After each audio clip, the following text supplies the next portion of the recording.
Thanks. Now we're ready. A moment. Want to thank everyone for being here. Should we do introductions or should I just go around the room and state who's here? Let's do introductions. I'm George, Clear Creek County, George Marlin. Jeanette Peel, Empire Town Administrator. Wendy Cook, Empire. Right, Silverplum. Clear Creek County. Megan Heiler, Clear Creek County. Lynette Kelsey, Town of Georgetown. Mitch Houston, Clear Creek County. I live on the east end of the world. Randy Wheelock, Clear Creek County Commissioner, West Side, District 3. Brian Bossart, Clear Creek County Manager. Andy Marsh, Idaho Springs, City Administrator. John Curtis, Idaho Springs. Okay. And then Robert, maybe start with you. Robert Smith, Georgetown. Rebecca Lloyd, Evergreen. Springs.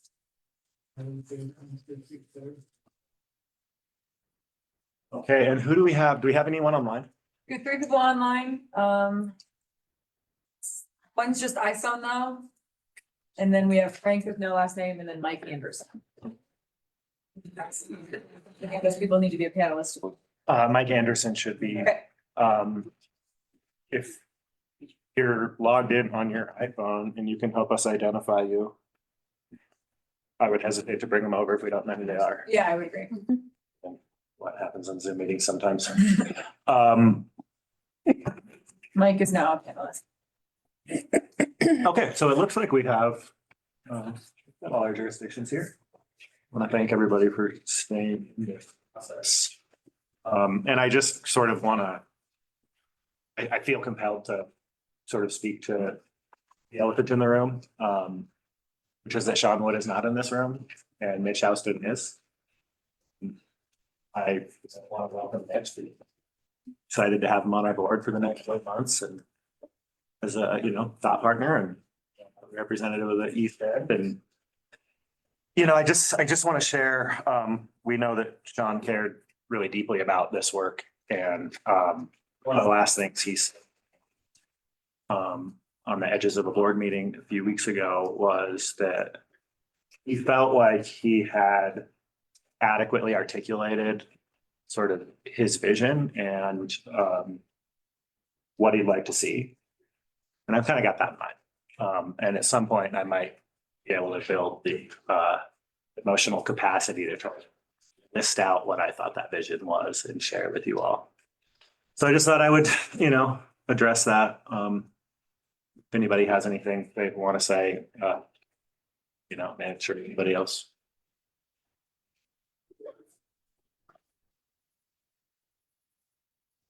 Are you ready? Yeah. Yeah, and I'll acknowledge as well how painful an experience this is. And I too have been thinking about trying to, from what I have known, both in a number of conversations in preparation for these discussions independently, but also in terms of what reviewing the notes and the meeting about how do we make sure we carry those messages forward. And I think that's incumbent on us and part of how I thought about I recognize that there's an existing mission, vision, values with the fire authority. I created some things based off of what I heard last time. If you'll remember the exercise we did about that piece and the idea tonight isn't to wordsmith, isn't to sort of find it, but is to talk about concepts and about what's missing. And I'm a big believer in the power of planning and power of having sort of a vision statement, having a mission about what you do, because it kind of can help to orient and guide. And then, so we want to spend some time tonight talking about that. We want to, sort of get your input about what I might have missed, what's, pieces that you want to emphasize. Again, it's not a group wordsmithing experience.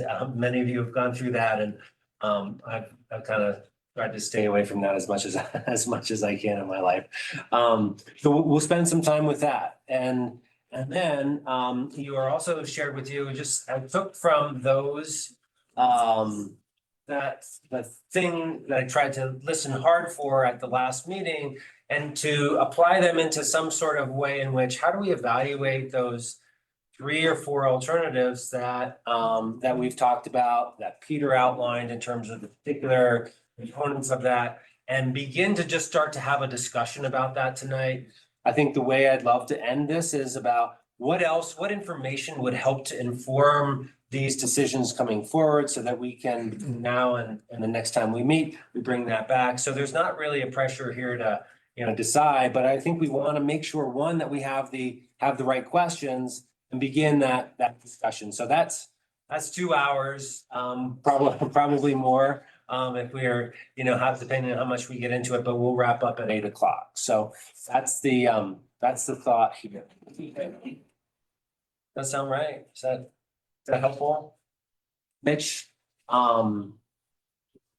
any kind of questions about where we've been? Maybe we start with that before I know that you probably have had a chance to review the organizational assessment and other pieces. And so I think my thought is be open to saying, hang on, need to understand this or don't understand that, and and obviously your contribution. So I don't know if there's any concerns that you have or thoughts. No, I've picked a lot of brains to get here tonight. Well, good. Thanks, Brian. What I'd like to do is, if that works for you all, to have you take a look at the document that, and I think everybody should have a copy of it. Option 1, option 2, and then, of course, the existing mission, and there's overlap with this. I actually did this intentionally, independent of the mission statement, not to create some redundancy, but to say, what did we hear in that discussion? And so I know that needs to be a marriage of those, but it's more of a mission about what's the mission? What's your, aspirations for this in the county? And so I started with option number 1 and option number 2, and I'll just read them. My view of vision statements are that they're clear, that they're short, that you can remember them. Mission statements are like, oh yeah, what is it that we do? How is it that we do it? And that's how I've sort of tried to, and I took all of this from our discussion. So what I thought we'd do is I'll review them. We talk about both what are points here that you really want to emphasize? What are things that might be missing? And then are there things in here that just don't quite fit because, Jonathan doesn't live in Clear Creek County and he kind of doesn't, might have missed a couple of thoughts on that. I hesitate to offer that as an idea, but that's the idea. So, so vision number 1, for Clear Creek County fire response, is that safer communities and responders through robust and timely fire and emergency response. I did note that robust was used, I think, more than 4 times the last time. So I was like, if that isn't and we might get into what does robust look like? Because it may look like differently for others. With a mission to support and deliver reliable fire and emergency response services by securing sustainable funding, enhancing infrastructure, implementing comprehensive training programs. Timely and effective responses through strong governance. That was one of the things that we heard here. Partnerships and integration of dedicated volunteers led by career fire staff. I heard that part of that vision was about moving to a career staff supplemented or supported by volunteers. And then finally in this mission, again, which is open to tearing apart, in all endeavors to prioritize responder safety, transparency, open communication, and community trust. So that's sort of option number 1. Option number 2 is as a vision to be adaptable and effective fire authority that ensures the safety and well-being of our community. The mission here is a little bit different. comprehensive fire response services by investing in strategic training. Again, that's sort of that, so one of the things that really came out for me was this need for investment in training, infrastructure improvements, that's physical funding mechanisms that adapt to changing needs. Prioritize stakeholder involvement, ensuring representation and understanding while maintaining the integrity of the organization and the safety of the responders. So that's a big one there. Committed to attracting, retaining qualified staff and volunteers, fostering morale and enhancing public awareness of the risks and the funding needs. Aim to integrate seamlessly the EMS, uphold individual community identities. Not all, I heard that loud and clear. You're not all the same, and preserve institutional knowledge for sustained effectiveness. But there's a bunch of words there. And what I thought we might do is for you to there's a there's a concept called think, share, share, and then explain. So the idea is I'm going to give you just a minute or two, a few minutes to review this. Highlight, circle things that kind of resonate with you. Strike out things that seem to be inaccurate around that. And then you're gonna take a couple minutes and then you're gonna share it with a partner. And so Jeanette, you'll probably turn this way, and Wendy, you'll turn that way, just to break up the pieces. And then we'll talk about the full, with the idea of saying, not to get it perfect, but to say, are there things here that you want to capture and move forward? I'll take this input and then come back with another draft, and if we need to, another draft, and another. So I'll just give you 5 minutes to review this. What are the things you liked about it? What are the things that really caught your eye that are missing? And things that, you know what, that just doesn't fit. And I would appreciate it if you'd also then look at the existing fire authority mission, vision, and values, because there's a number of that's integrated there. They're not in opposition. So is that clear? Take a couple minutes to review it. When you're ready, turn to your neighbor, talk about those pieces that resonate, that don't resonate, and or that are missing. Okay. Clarifying question. You're just, our goal here is not to change the fire authority mission vision, right? This is just building our vision for this. For this group about what is it that, because then that it really informs the alternatives, right? How is it that, and you see that actually in the questions. And so, yeah, it's not to change the authorities question, but for this governing board and these, the representatives here, what is it that you want to like, what resonates in this? And if you don't want to use it at all, you don't think it's valuable, then we can have that discussion too. So. Thank you. And then I also, thank you, Brian. I realized I never called for public comment. This is a public meeting of the Board of County Commissioners. Maybe other agencies are posted as well. So I'm just going to call for public comment. Anybody here for public comment? If you're on Zoom, you can click raise hand.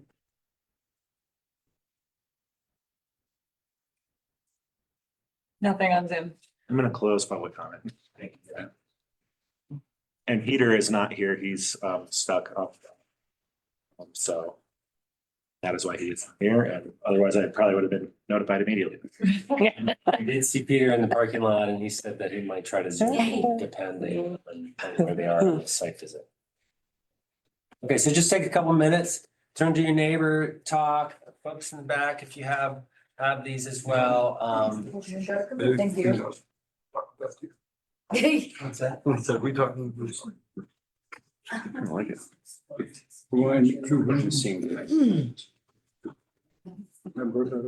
I think he wanted this on a little bit longer. My Because I want to see it. Although after I read it, I like it. Okay. Strong. Oh, God, your neighbor says. Leave the microphone.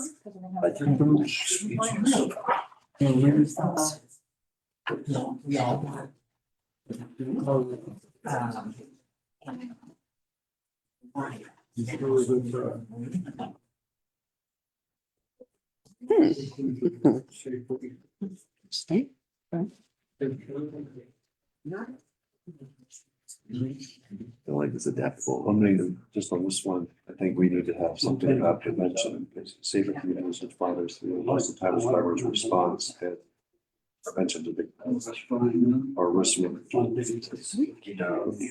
Fire departments nowadays, fire departments, they're all hazards.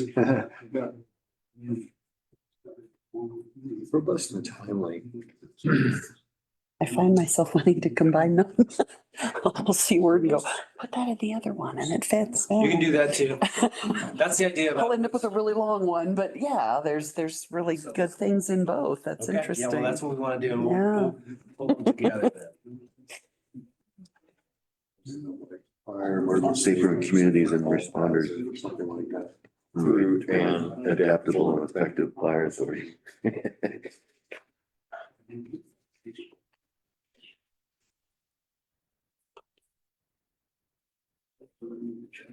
I mean, I like adaptive is good. We've all learned that in COVID.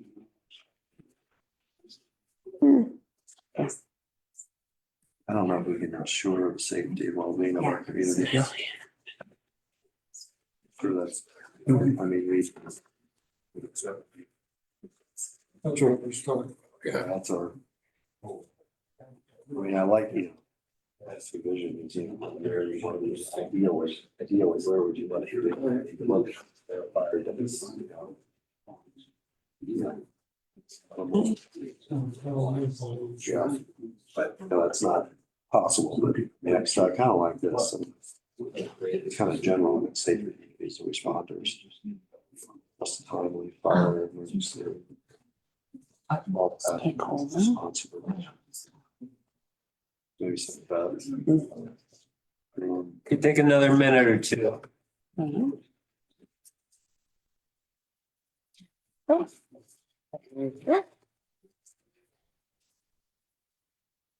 Mm.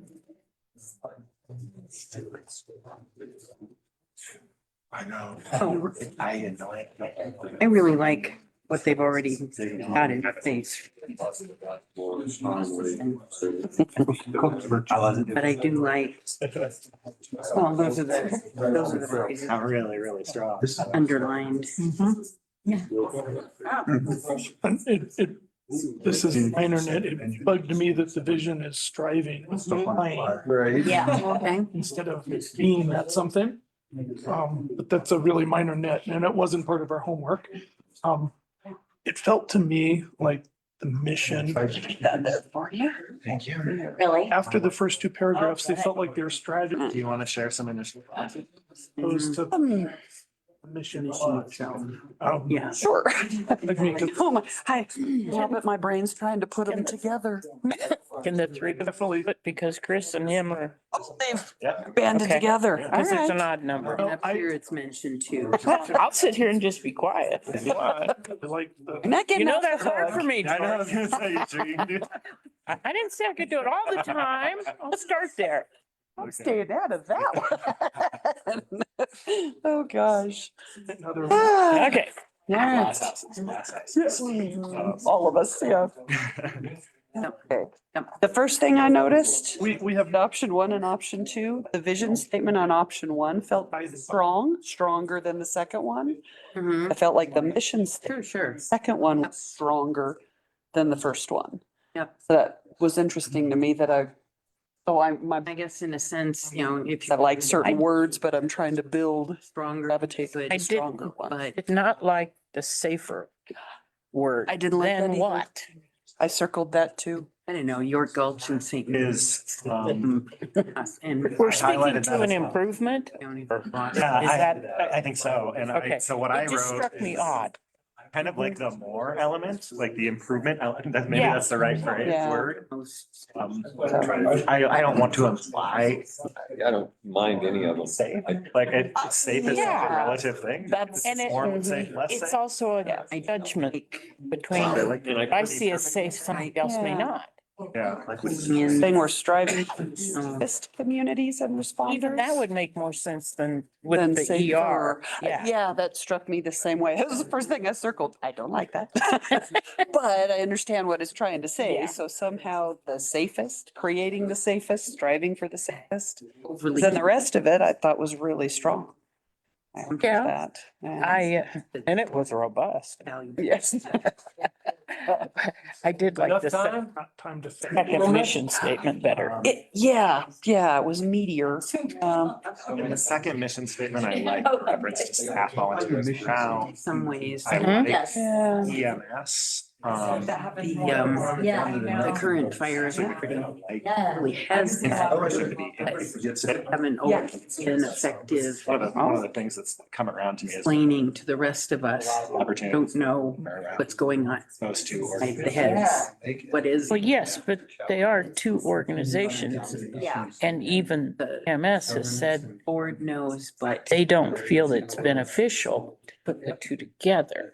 Now, if you want to say working together, it was the integrate part that bothered me. Jeez. Yeah. I mean, this is really fruitful. and then you want them I super pronto, think I have the perspective, but And unrealistic to sell. despite not in the where same you decide to live way out in the. harder and more expensive than getting them in the same chain of command. So when I first moved, Same chain of command without combining? I don't know. All right, let's. I think that don't know would be a what that looks like, concept. So that's. And it might give Let's each bring this what back. makes What, sense. what did they say? Yeah, It was I like get that. think, share, reflect or something like that or some. Flex.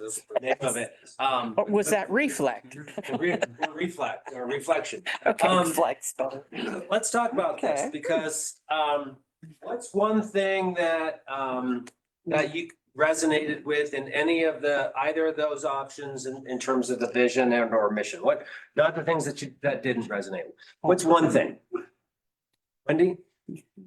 Okay, you don't want the things that did not. Correct. Okay, We're gonna get there. okay. Overall, I felt the second mission statement was stronger. I liked the first vision statement, but I do not like the word safer. Okay.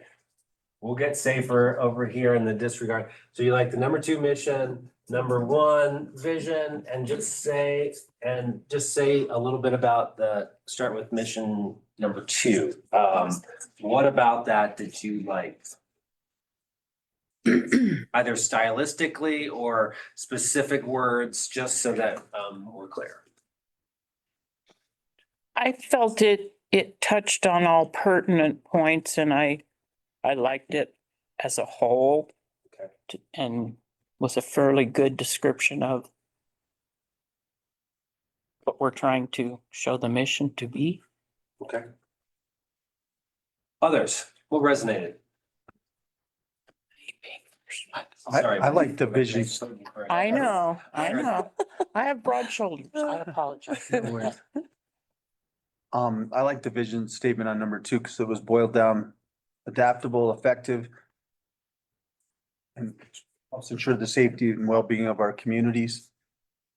I did not like safer. I'm with you there. Robust, timely. You don't like robust or timely? No, Okay. no. Put over here, I did hear robust more than I've ever heard robust Yeah. articulated in my life. We tossed that one out. Every time though, wasn't it? That's all. What's that? Was it me that said it every time? Okay, and so what you really like about vision 2 is the adaptable and effective. Funny enough, I was trying to do my own little exercise this afternoon, and those were the things that sort of like, oh, wow, yeah, I like sort of the adaptability and the effectiveness is one of the things that I certainly heard, so thanks. What else? The mission statements were too wordy. I second that. Cleaner Mhm. and boil it down to the more nuts and bolts. Go ahead, Mitch. I shared in our corner on the mission statement number 2. It felt to me the final 2 sentences were really strategies to meet the mission as opposed to being the mission. Right. Okay, I can see that. It's a good call. What I do like about, this is George, I know your back is turned. What I do like about that second to last sentence is direct reference to staff. And so maybe some like stakeholder identification, like who is, we do this in the vision statements if we talk about the community and the staff. I like keeping that, but anyway. Okay. I'm not suggesting that that sentence needs to stay or anything, just talking about a concept. I like your proposal that reminding people that the safety of the people doing the work is important. And I think as one tries to attract and retain people, that might be something they want to see. Yeah. Yeah, it was an interesting thing on a totally different related item about RTD, the Regional Transit District, and how they can't keep staff. And part of it has to do with bus drivers feeling unsafe and not adequately prepared. And I don't know if anybody saw that article in the Post, but that was sort of one of those where safety of the people at work, and then the other pieces might be a strategy. Is that what you were thinking? It felt to me on my first or second read that those last two sentences felt like strategies to meet the mission as opposed to perhaps being the mission. I like short, so that was just another way of me thinking fewer words is better. Too wordy, thinking about connecting the mission, taking out strategies for doing that. Safety of resonating, safety of people at the staff at work, referencing to staffing as well, the adaptable and effective. And the mission and other thoughts, Andy and John. Well, there's nothing about safety and ensure good quality care of victims. Mhm. You know, making sure they're okay.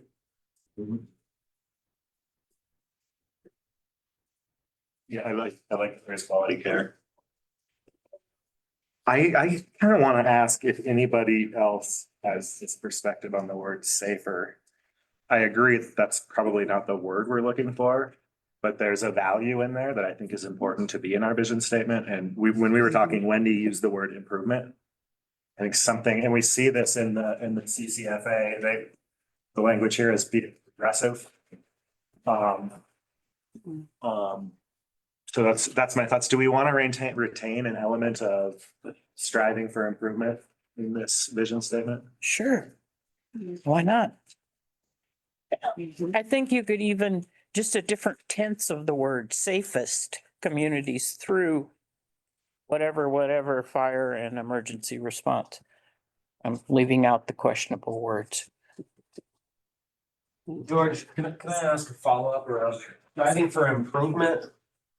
Who's striving for improvement? Is it the authority? Is it the sort of, what, when you're thinking about striving for improvement, connecting it to safer, is that a continuous learning organization? Like what's the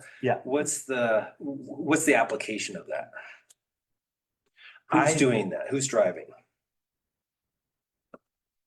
As far as who's driving, I mean, we don't know. I mean, a fire department. Yeah. So the department, the fire response, fire authority, fire department is the one that's continuously striving for advancement and improvement, whether it's technology or training or those kind of things. Is that? Yeah, or you could make it with respect to, continuing to improve conditions on the ground, right? And sort of frame it around the conditions on the ground. Actually, I think I prefer that. Safer community, both of these vision statements have refer to safety in the communities. Mhm. And I think that that's important to sort of have that lens. Who else? What else struck you on this one? Please, Raymond. I actually liked a piece of the first vision and the piece of the second vision. Okay. And they don't necessarily agree with some of the other stuff that my thoughts didn't necessarily agree with that. It would be to have safer communities and responders. Or the safest possible communities and responders, whichever. Through an adaptable and effective fire authority. Because the vision really needs to be one short sentence that says where we're going. As far as the mission statement, I mean, either one of them can work for me. I tend to agree with Mitch a little bit that sometimes in mission statements, we tend to start naming, and we can argue about whether something is a tactic or a strategy. You know, that's always, well, is this a tactic or is this a strategy? It's a more of an academic discussion. The means to an end. It's like, how do we implement this? And it seems to me that that it's implemented by the fire authority. When you say who's striving to get better, well, it's our organization, the fire organization, in whatever form it is. It's always like any organization striving to be better. But it's also that, you know, we're together as a community, and the fire authority is an extension of the community. It's something that we've done. So I that's a little academic to me too. But I think that I like both mission statements with the exception that I think in a mission statement, you get down into implementation strategies and tactics below, and ultimately an implementation schedule follows the identification of strategies and tactics. So the implementation schedule in most plans defines how and when and where you apply those tactics. Okay. Yeah. And I do feel like those last two sentences, they have important elements in them. It's always hard to keep the vision and the mission statements short. We always want to start including all the ways that we're going. I was trying to make sure, I was like, what did I miss from the last discussion? So, yeah. It's like put everything in the mission statement. You know, the mission, to me, the vision and the mission are the outcome, and the vision is the outcome that we seek. The mission is how to articulate in a few more words, achieving that outcome, except without getting into the weeds of what the actual tactics and strategies are. It's kind of an expansion of the vision normally. Chris, do you have thoughts? Oh, been to the He restroom. had to leave the room for Turn a my moment. back. I'm new to the room, but a lot of this work needs funding and nobody's bringing up money.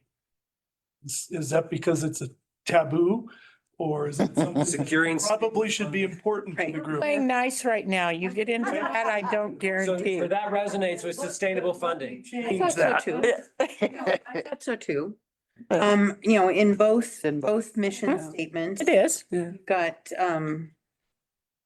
good statements for, making sure that the funding is sustainable and then that it's adaptable to changing needs. Mhm. No, I thought those were both important. Mitch, what are you thinking? We are playing nice here. So. Jonathan said I had to. Sufficient to sustain. Sufficient. So maybe that's something that's missing is not only sustainable, but enough. Yeah. Yeah. Good point. Can't forget the obvious, really. That's sometimes why you miss it. It's sustainably insufficient. I don't think is the idea. That's the story of my life. Lynette, sorry, please. I also liked the inclusion of the concepts of strong governance, partnerships, individual community identities. And then preserving institutional knowledge. Yes. Yeah, I mean, it is one of the things that I heard, which is about that, which is, good governance, whatever structure you're going to be in, effective decision-making, the ability to do more with partnerships and together with, I think what we were talking about was catastrophic wind-driven wildfires and things, is that Clear County needs partners and that in this effort that not all of all of the communities in the county are the same. And so that was where that, and I think Lynette, you may have brought that up at the meeting as well when we were doing that. So not surprised that resonates with you, given that I think you brought it up. So I think that governance should definitely be referenced in the mission statement. I would encourage us to be more specific than strong. say what you're thinking about. The word that comes to my mind is something like simple, efficient, effective, accountable. Anyone else want to add to that? Mhm. Simple, efficient, effective, accountable. I'm not suggesting we want to use all of this. No. What Well, other I'm just- adjectives come to mind? No, again, we're having discussion here, right? So we're putting them out, and what I'll do is I'll take another shot and probably put together two more, vision and mission statements during this, but are there more aspects to governance? And Lynette, maybe thoughts on that? You don't like strong, right? Strong's not specific enough. Well, it doesn't really nail down.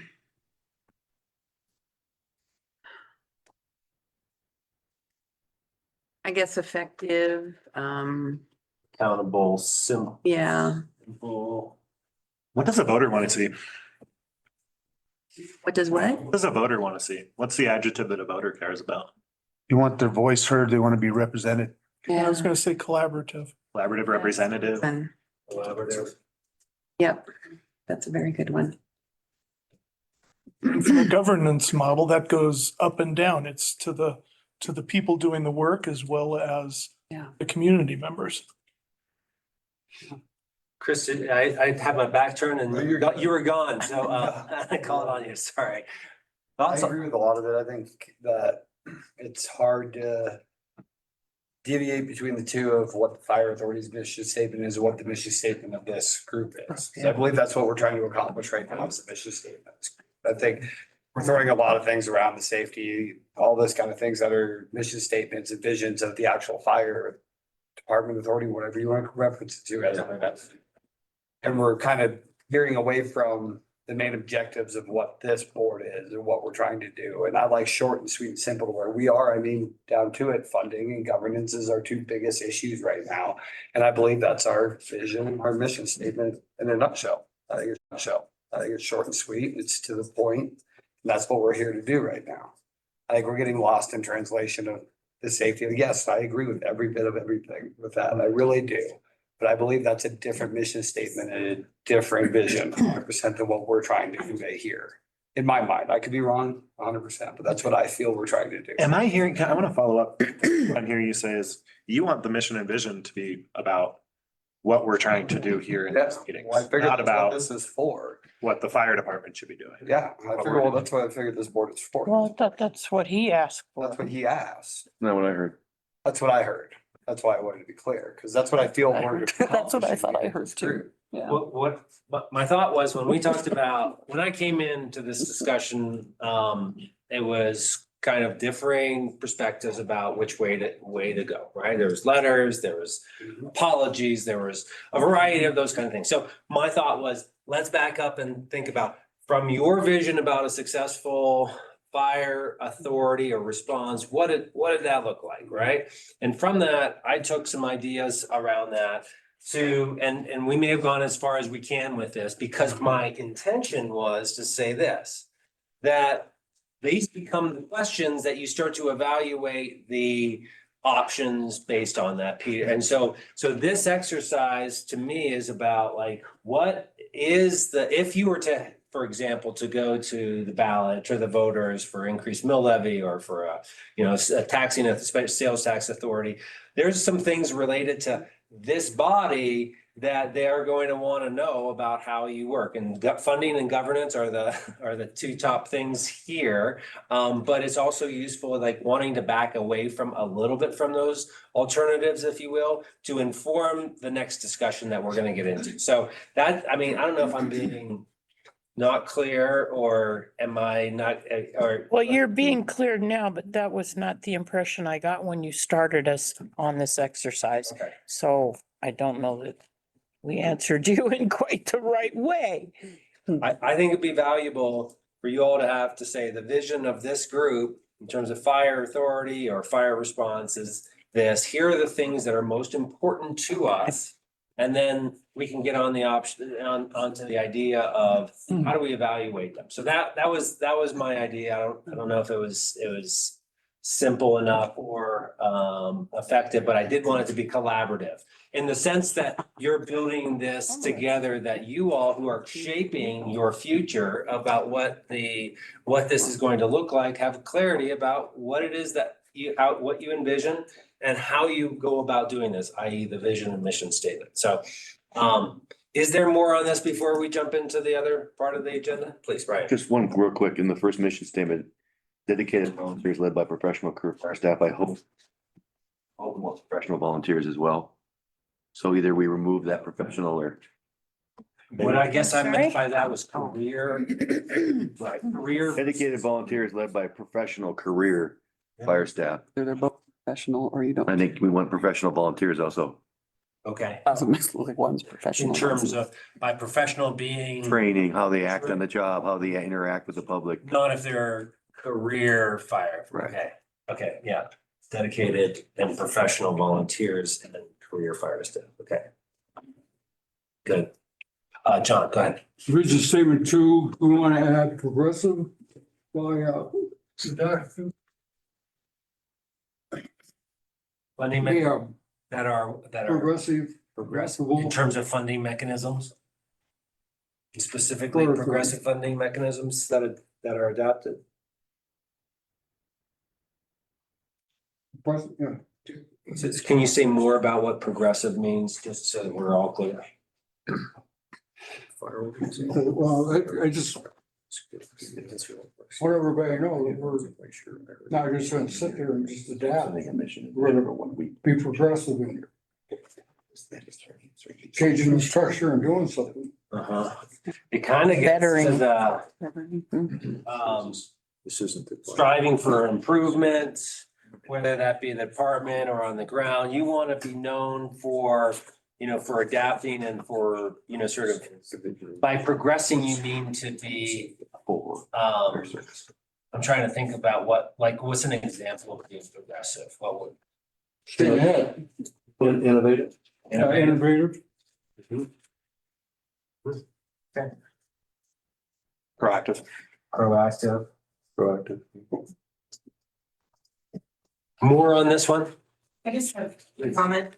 I agree with the gentleman sitting by Beth, that the bottom line is funding, governance, staffing. And as, community members, we're terrified of wildfires.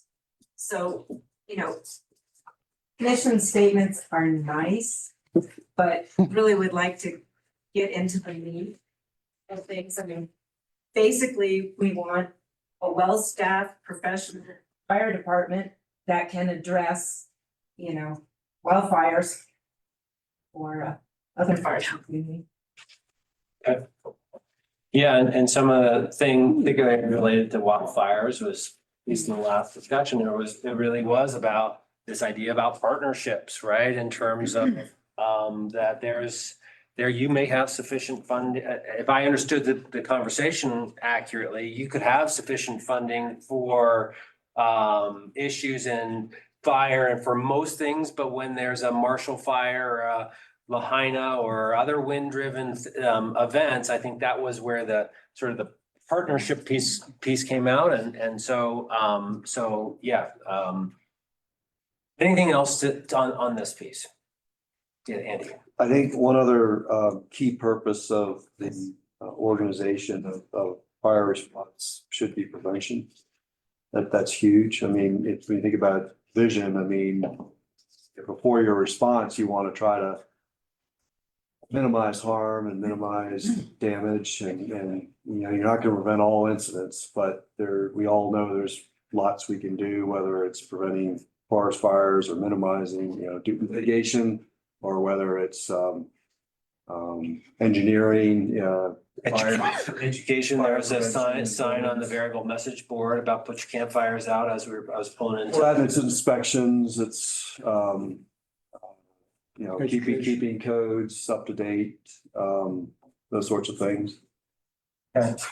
So I think that's a key aspect that I think we want to keep in mind here, is that, response is important and we want to have adequate response. We also want to make sure we adequately doing what we can to prevent bad things from happening. Yeah. And Evergreen Fire has a big point about personal responsibility. You know, we all chose to live in this area, so we need to rake up, you know, kindling around our house and have a buffer zone. Right, so there's a variety of, I think the sort of, what's maybe missing there is a sort of a prevention piece about the, and that touches on the innovative and proactive. About what are you doing associated with that? Any other big concepts about here that we're missing, that misunderstood, anything that you disagree with? This is, we're being very gentle here thus far.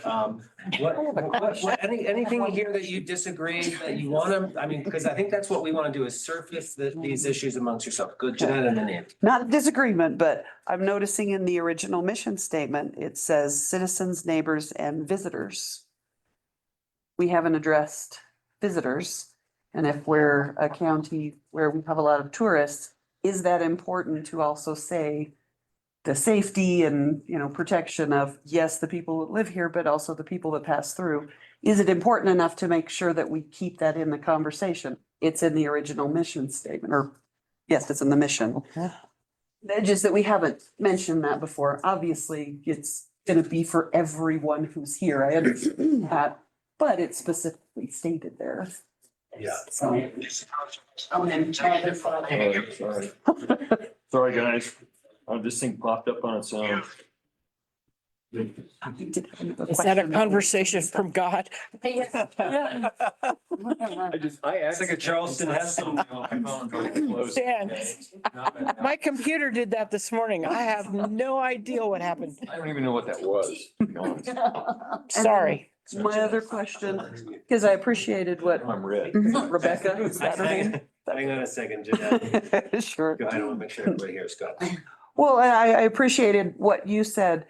Are we shifting focus? Should wildfire, not just prevention, but really truly wildfire mitigation prevention, are we focused more on that than we used to be?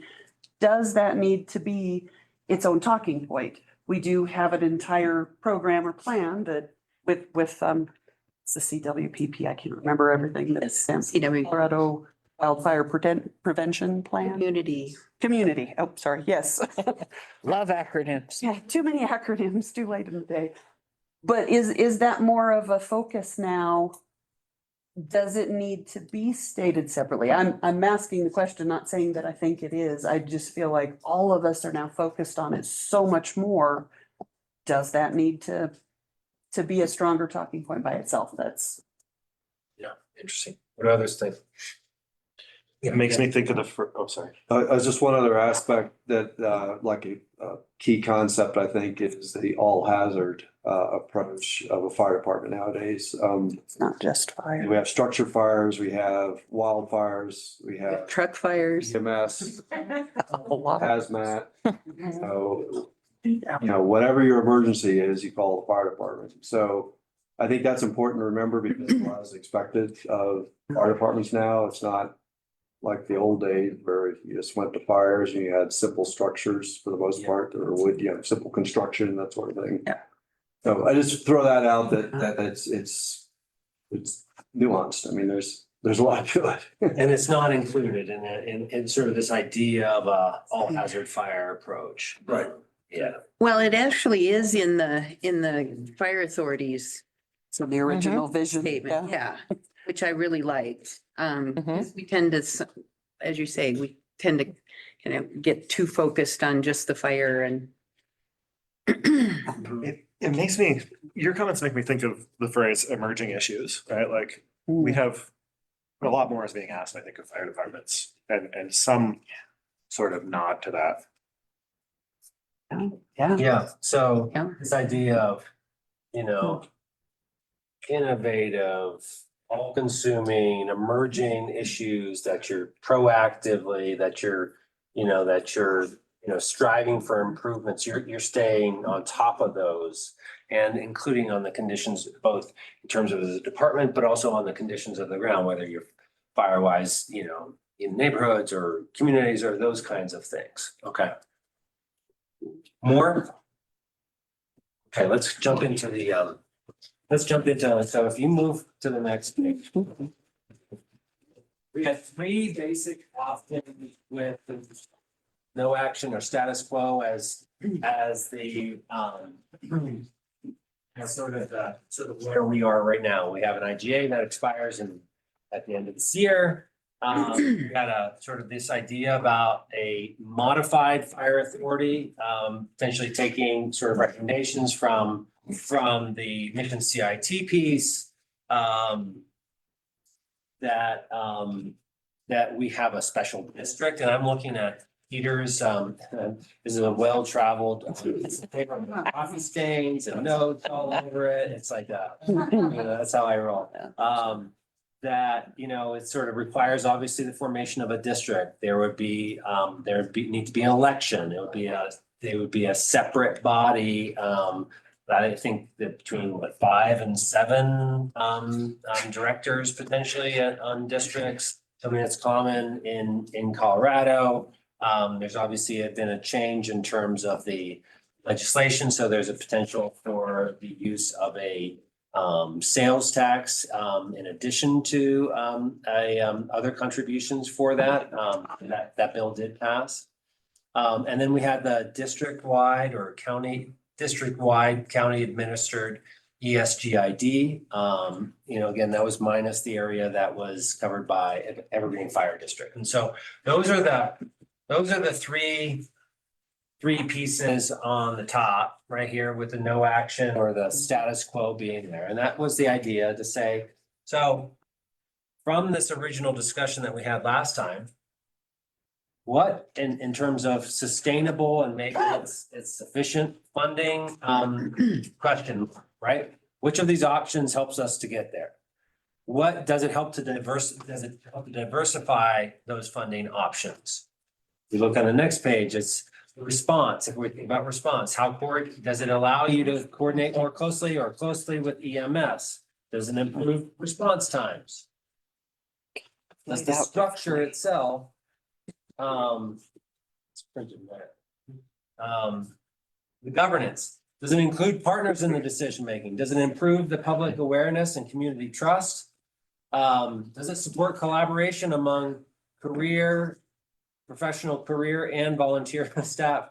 And then finally, in terms of staffing capacity, does it promote that?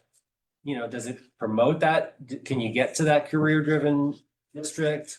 Does it, how does it provide around volunteer recruitment? How does it, support career and volunteer retention? And so,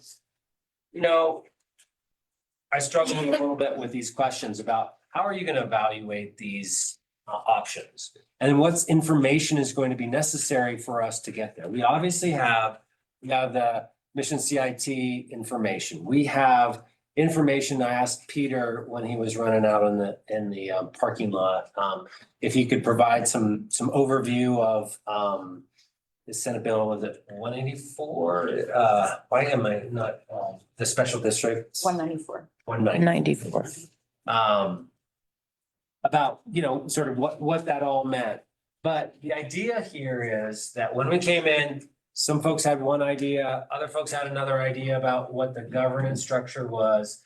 What I wanted to do is back out and say, what's most important? And let's have those discussions. We're going to look at all of them before we decide on any of them, right? I think it's a process, including gathering what additional information you need in order to be able to answer some of these questions. So that's the flow of my thinking, was moving from vision to these ideas to here are these three options. Let's make sure that we all agree that we're not gonna, that we're gonna try to make sort of assess these options equally and fairly, and then come up with the best idea going forward, right? So I think that's the idea that I had, and I wanted to, that framework. So we're not gonna do that all tonight, obviously. But does that sound like a productive way to move forward with this? Those of you who've been part of some of the Mountain Corridor stuff, that's how we kind of have been evaluating this. And so I just sort of attempted to modify that. That seemed to work.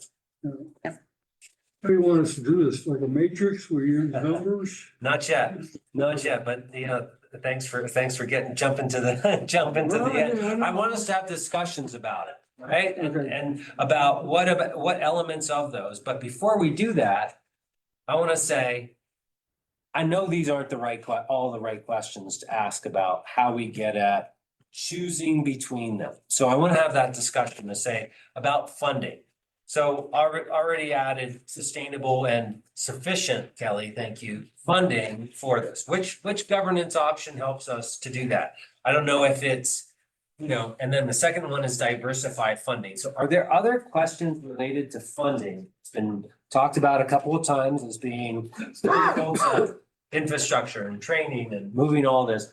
What other questions do you have that would say, this is gonna be helpful in terms of distinguishing between by choosing between these three options? What else? I think a prevention category, if we've got response, we might want prevention. A whole new category. Yeah. And what are the questions in response that we're gonna wanna know? Related to, how does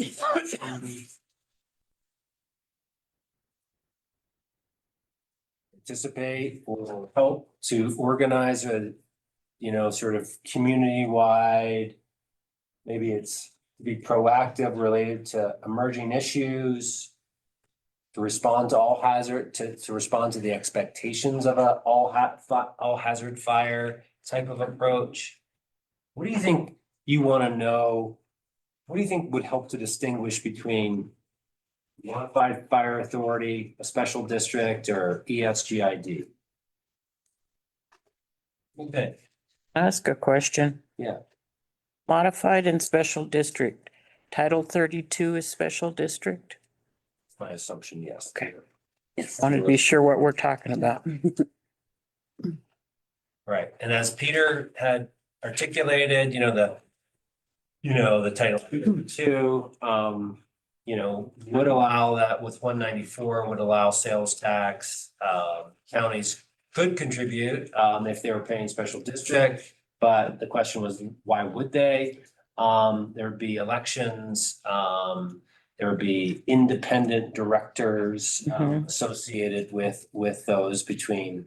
And again, I'm not sure, I keep looking at you, Andy, about for the number of district, in special district, number of directors, is it 3 to 7? Is that 3, 5, or 7? Is that how that's?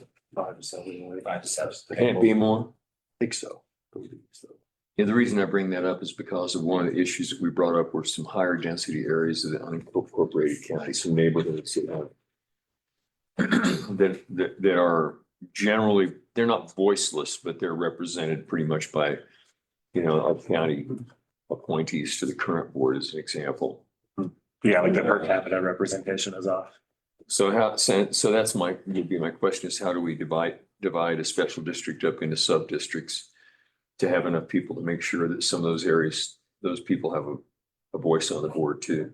That's a question is, can from a special district, so the interest is representation, ensuring that all the sort of the unique aspects, can you design, can a special district, or how easily can the special district include sub-districts that help to ensure that need? Is that? Yeah, because it doesn't a Title 32 special district have elected board members that are elected Yes. within the district? And so then, just like our board has, District 1, District 2, District 3 for the county commissioners, how would we lay out that Title 32? We'd see each one of the towns, I'm sure, would ask to be a sub-district, and then we'd have certain areas. I'm guessing that. I don't know that it has to be that way, That's but. part of the service plan that you put together for forming that district. Mhm. And we Yeah. did an evaluation of that. Right after we started the fire authority, and I believe we had 5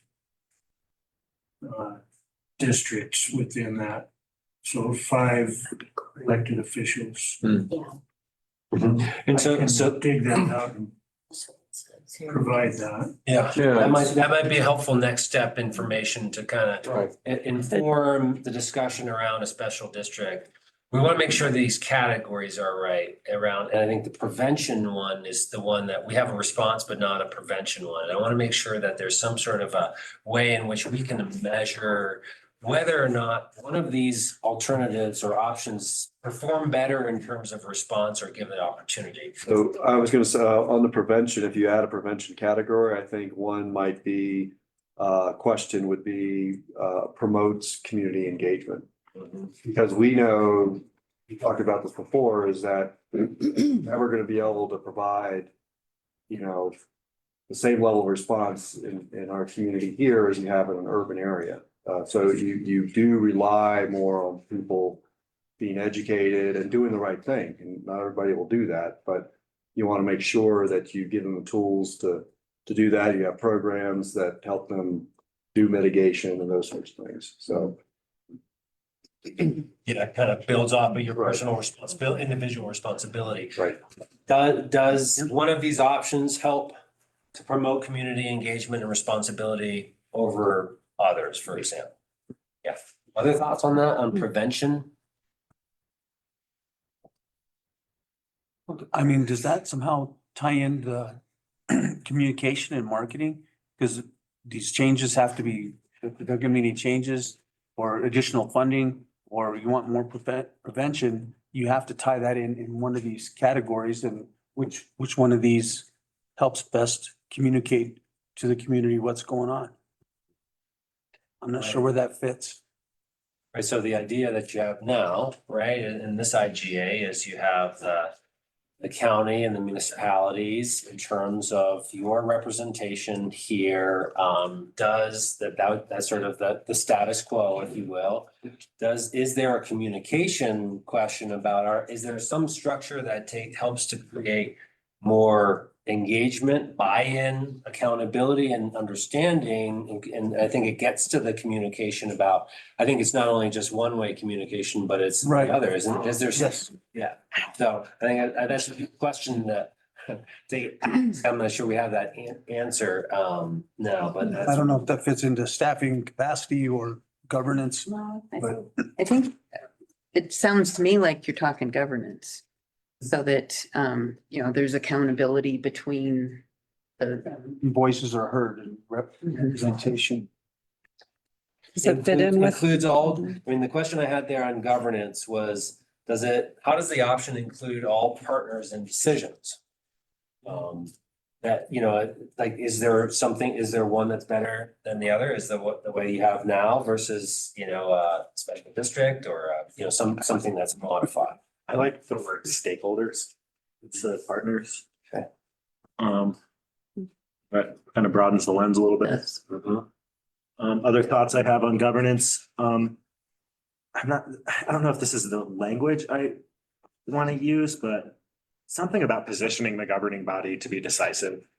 You all heard me complain about my role on the fire authority board, where a lot of times it feels like as soon as the fire authority board is in need of, working through a tough issue, that issue sort of gets broadened to the 29 elected officials within our jurisdictions.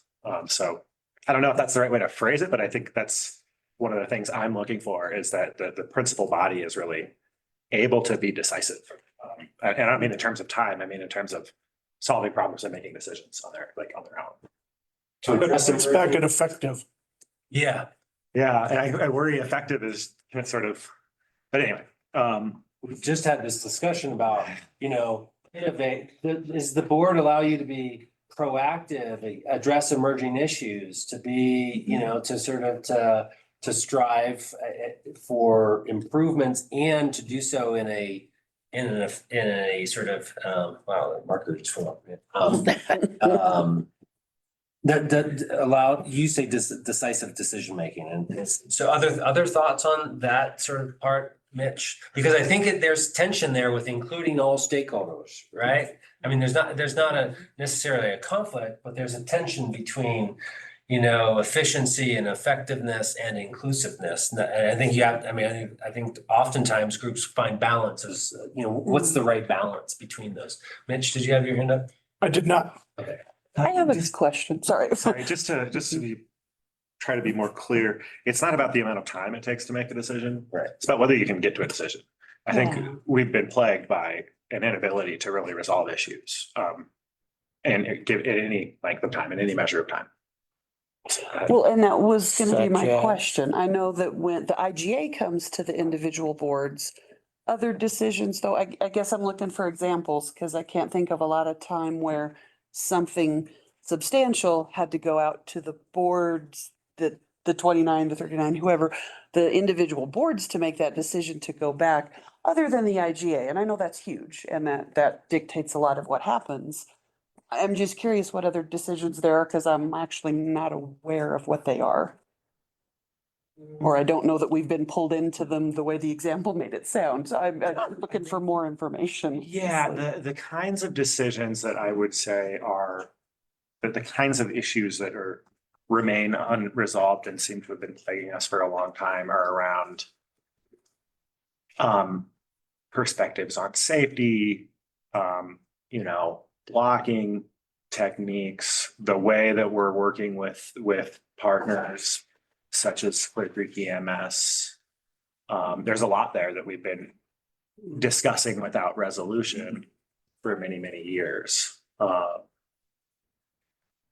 Some of those are operational, right? Blocking techniques. Some of those are, policy or pieces about how well you work amongst, and you're not starting fresh here, right? You've got many years of experience and some examples and, some positive ones and some ones that aren't so positive.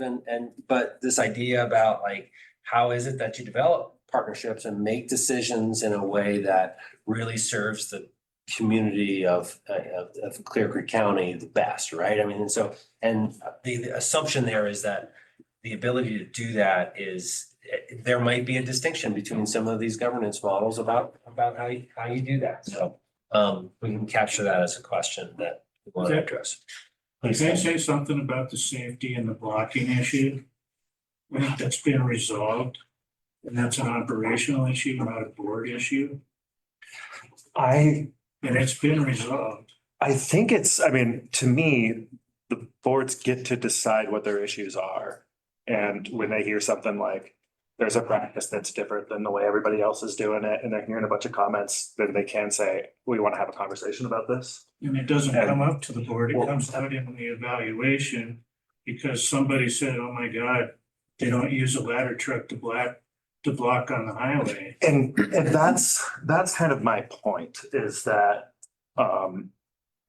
the board members of the board have raised that as an issue they'd like to talk about, and the board hasn't offered any direction. When was that raised to be? I don't ever remember hearing this, George. I don't either. Going off, I'm sorry. Yeah, it's gonna take us down a tangent. I don't know if we need.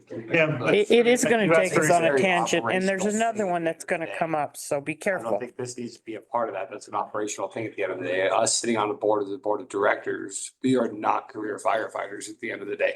We take bits and pieces of advice from our chief and evaluation and everything else. But you don't have 20+ years out evaluating blocking brigades. I don't. Nope. I don't think that's a board issue in my That's mind. it, right there. What's the right level then? Because I think that's what. Well, but that's an operational thing. That's an That is operational- not a board decision, Operations. Yeah, so it's not a. and they should be separate. He's right. It is an operational issue until you've got a report that's 140 pages long that highlights concerns, problems with how things are operating in the fire authority. Okay. Elevates it to a board discussion. And it does. You've got a document like this that. Isn't that what we're doing? And I I'm wasn't just responding to the. No, aren't Or we actually, I discussing think- it? And this is exactly the point. We're not, that is what we're doing. That's what the That's- 29 elected officials are trying to figure out, So- not the fire authority board. And not the last board meeting, because I was not there, but the one prior to that, I do believe there was a packet brought out and that's explained to us why they do the blocking the way that they do. I have it sitting in my vehicle, I'm pretty sure, of Kelly and Jeremy coming to us and why the reasoning is and why they do what they do for blocking. So it was brought to the board's attention.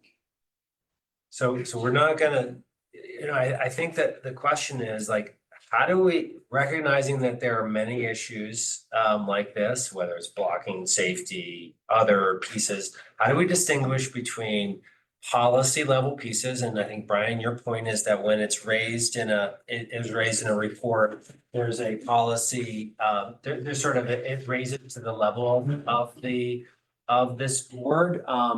What does it say about the question you want to answer about these three pieces, about to the ability to do that? Like, what's the question you want to ask about this so that we can get into it without getting into the specific pieces, so that when issued, as we've talked about this, you want to talk about emerging issues. You want to be proactive. You want to be able to think in the board sort of in that role. And so Well, it seems like we're trying, I mean, I recognize that the report does call into question some decisions, operational decisions that have been made in the past.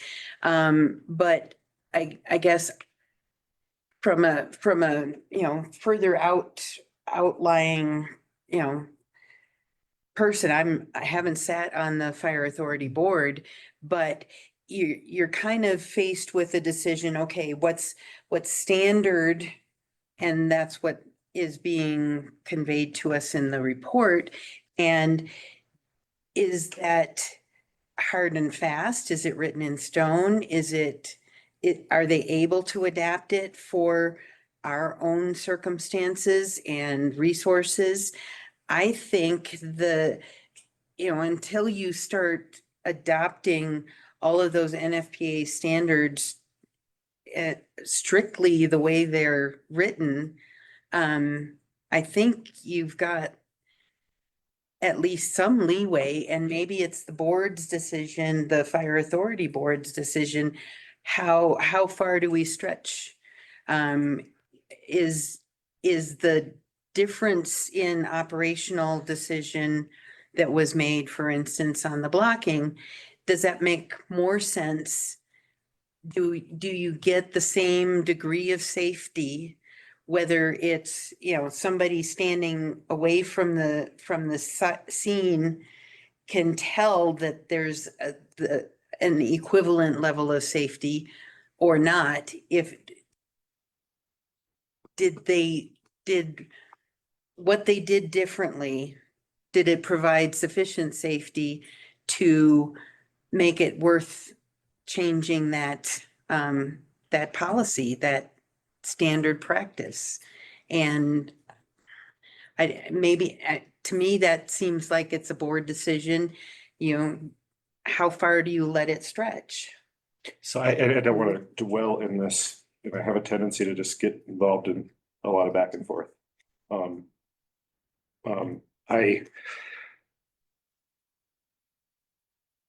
The reason that we're here is partly because we control funding levels. And so like I'm commiserating a little bit with like the sheriff's office, right? Controls policy, doesn't set his budget number, right? The decision about whether we want to afford a piece of equipment for blocking is a decision that the 29 of us have to agree on.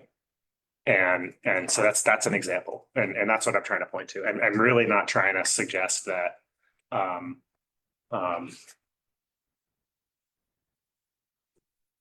really not trying to talk about the actions of individuals. I'm really just trying to talk about the outcomes that I see the system producing.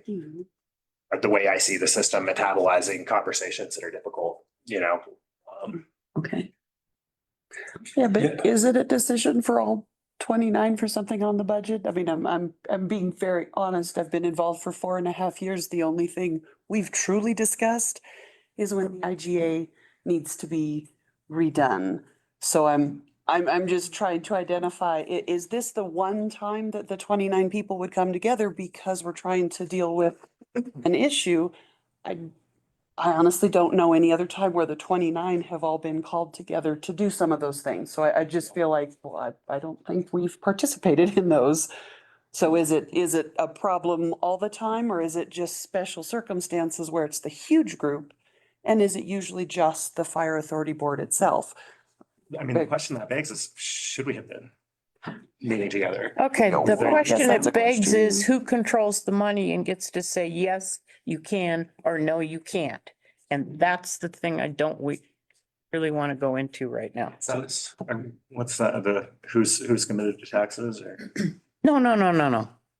So One of these choices takes all of the funding and puts it under the control of a very limited few.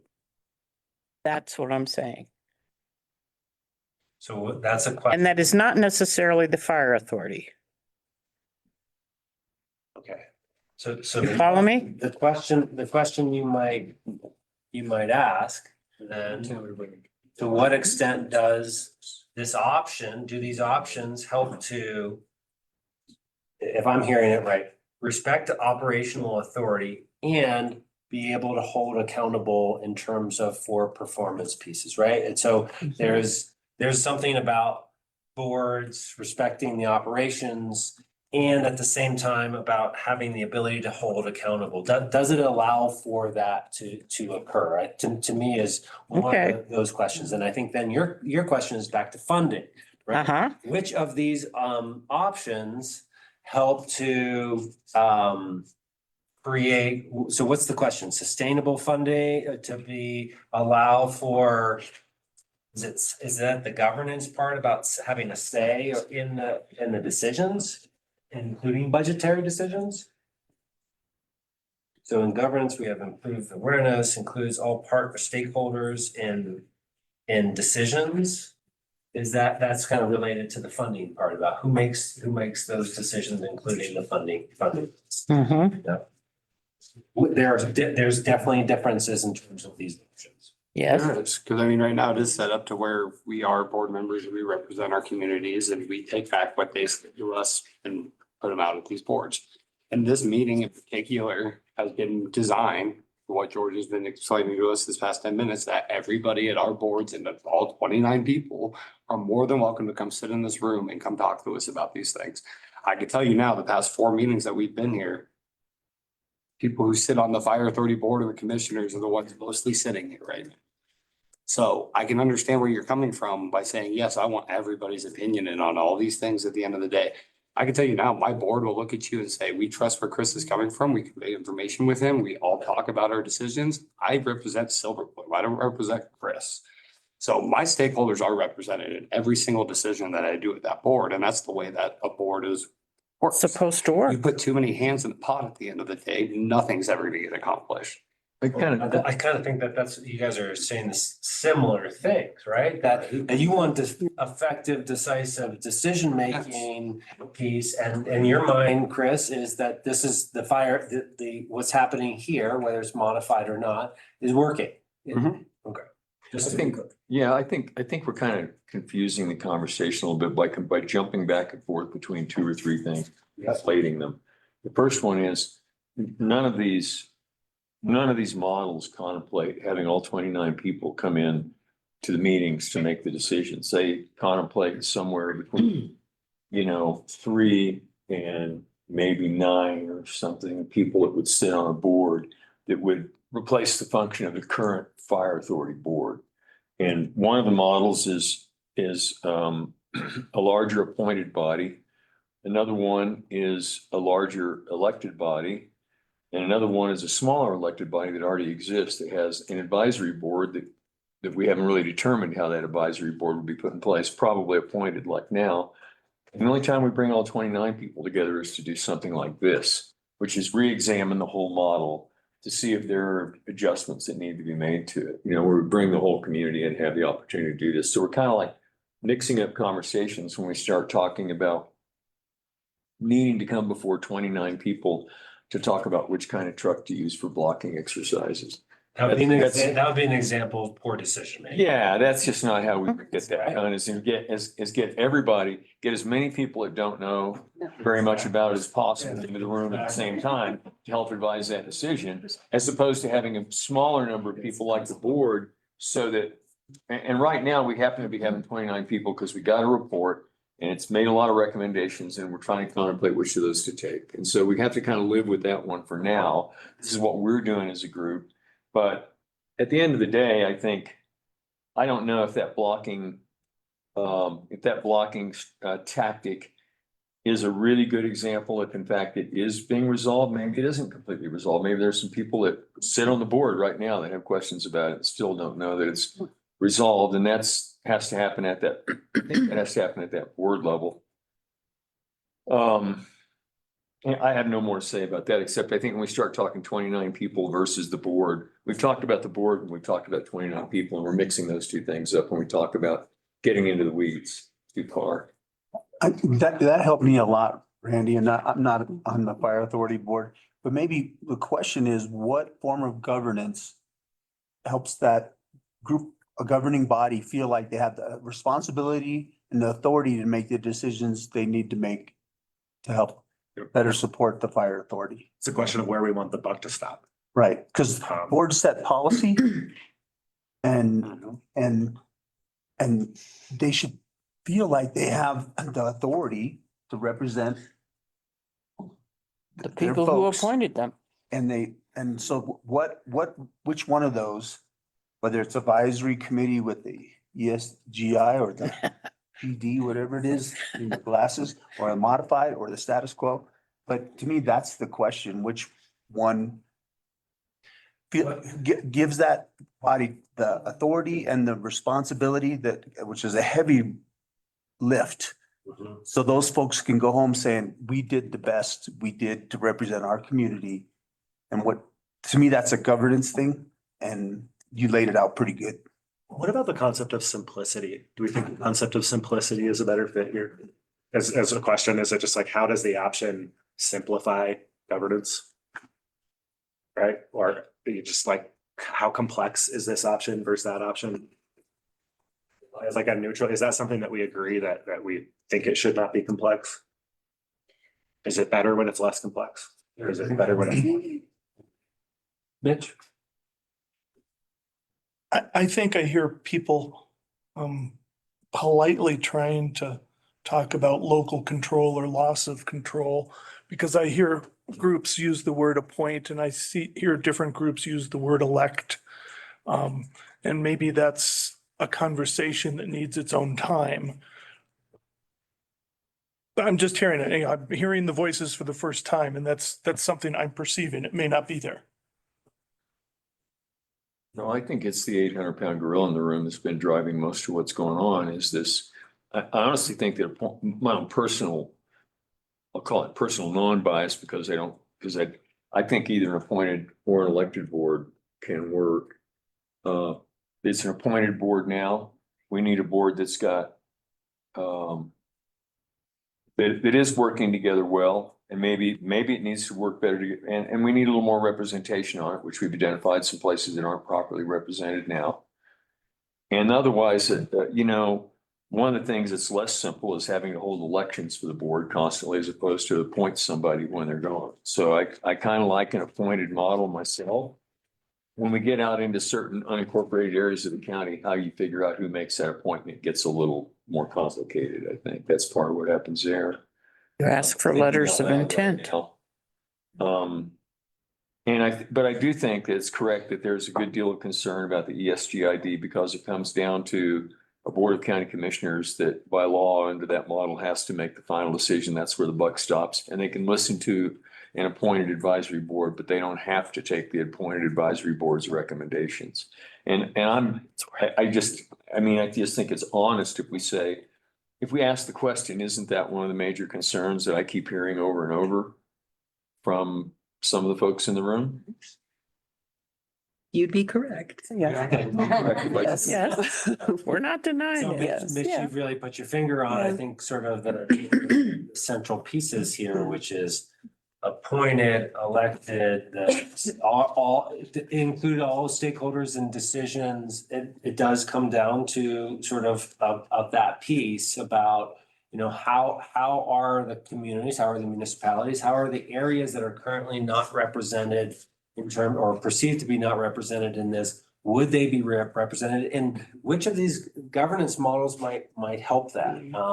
We've heard, I think our first meeting, we heard a lot of skepticism about an advisory board for ESGID that the buck didn't stop there. And so I think that's where that's your challenge, right? Is to figure out what serves best for Clear Creek County and recognizes this, tension, if you will, as it relates to, so I like a couple of questions.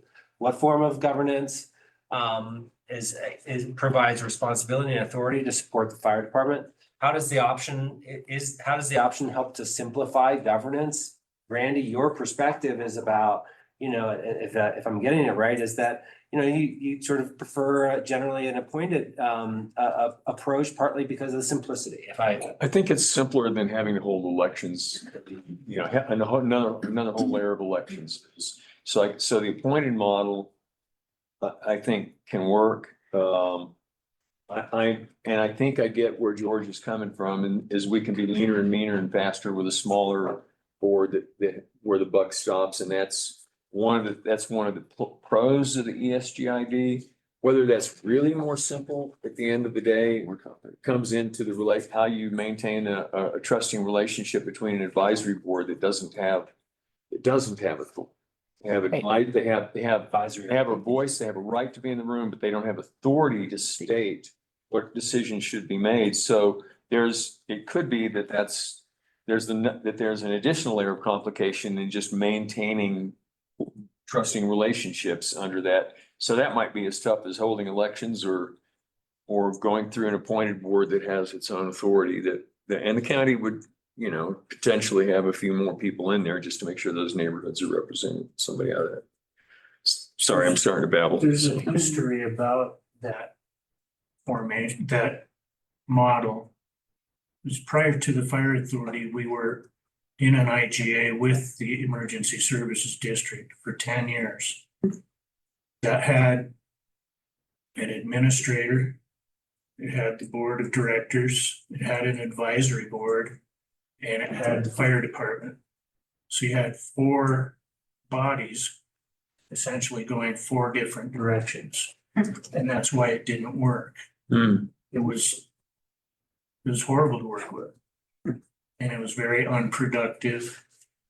And the representation was very limited. The towns didn't have anything to say, or the municipalities.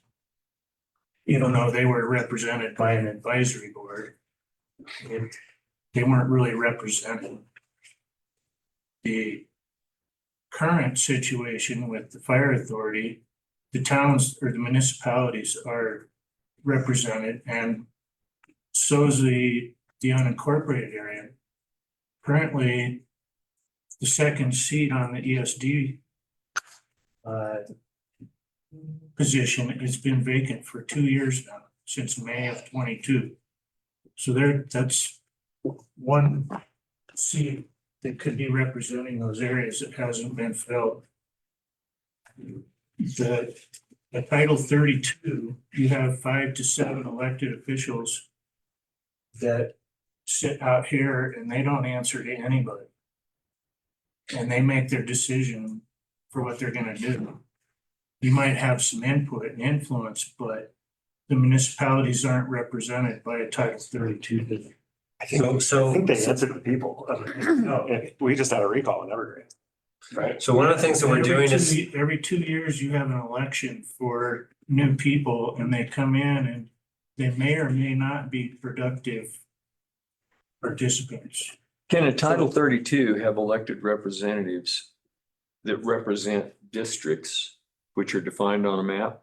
Or are they all voted, or are they all elected at large under the law? They're defined by areas, same as what you have with your positions.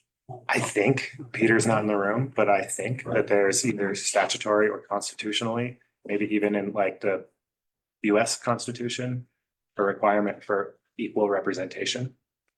One person, one vote. Same, our districts, same number of voters in every district, right? So we're starting to, and Kelly, you got into this about sort of what feels better, right? Or which, that's what we want to get to, right? And I want to make sure that we have a format to do so that's going to help to set us up to the commitment, at least that I understand, is to look at all of these options and with an open mind, right? And just to look at that. And so the question becomes, and we started keep touching on these topics, which is, what's the information that's going to be needed in order to help to inform this versus just sort of, here's what I think, or arm waving?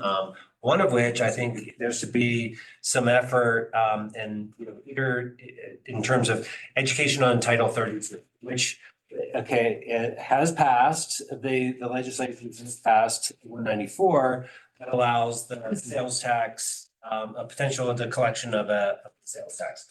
What would that look like between the 5 to 7 election cycle, those kinds of things? Would it help to accomplish the funding aspects that you're talking about by, you know, and one of the things that we talked about the last time was the ability to be able to recoup sales tax from visitors that you're responding to, that you're clearly responding to a lot according to all the data, right? So, But and then- 32 is not the only one that can do that. no, that was just, I was just Okay. giving an example of saying, it'd be helpful to know more about, you know, Title 32 and how it could work as a Okay. next step to say, before we get to which one because we are gonna push to get to something, right? I mean, that's. I think that's the goal, yes. That's what we're doing, and to push to something that actually works and meets the vision and meets your expectations. And so what else would be helpful information to know about, say, an ESGID? If there was a board, if there was an advisory committee on there, how could it have teeth associated with it? Could there be ways in which to do so? Explore that question further. What other things, what information could we bring back to help to inform this decision about, you know, answering these questions that we've outlined here, and others? What do you think?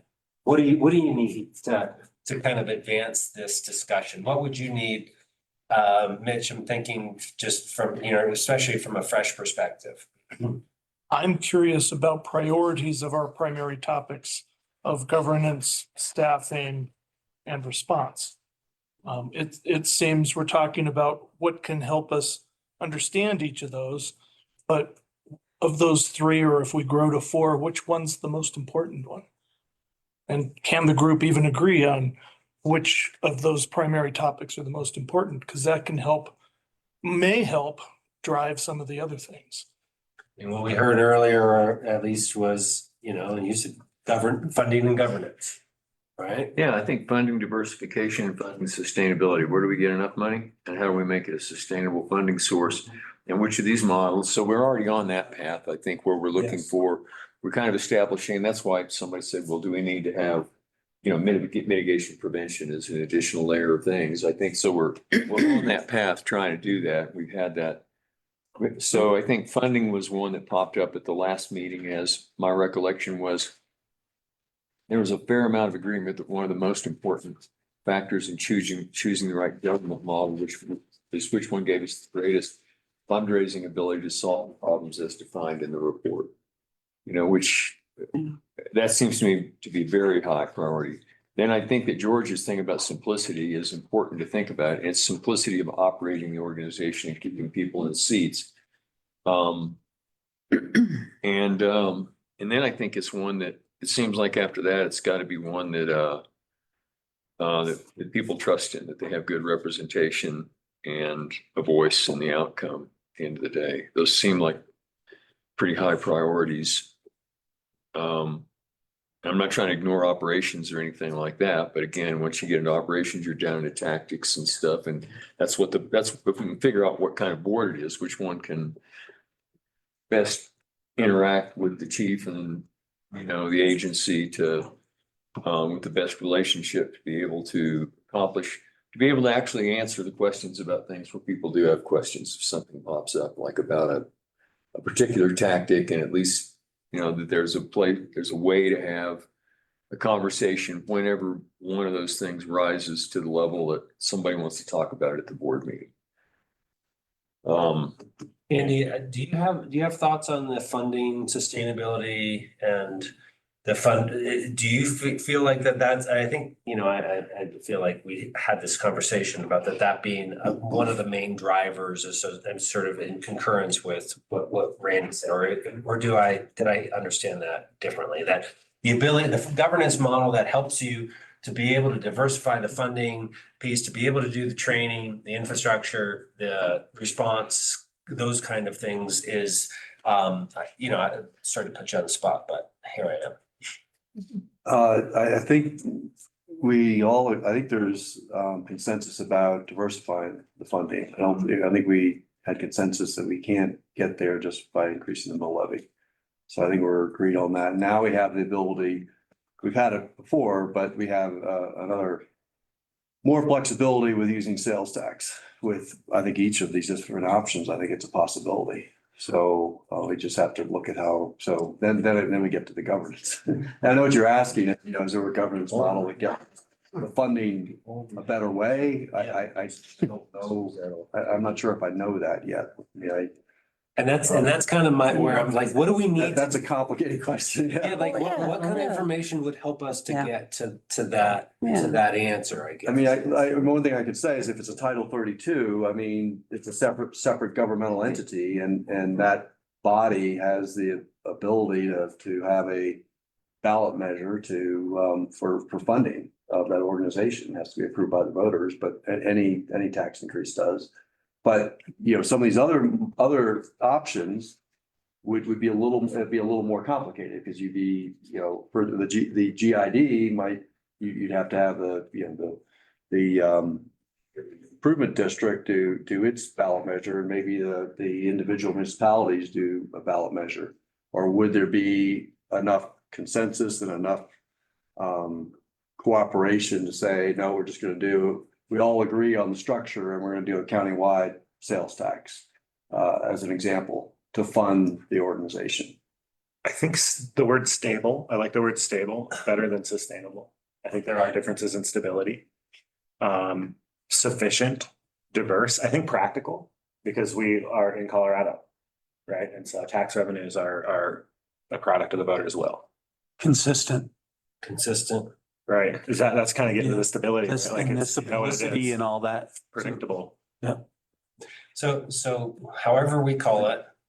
And can I just say one thing on that? I think that that gets back to diversification of the revenue stream, because what we're finding in Clear Creek County is what was historically a reliable funding source, mill levies, and typically, it was pretty stable. Property values would go up incrementally.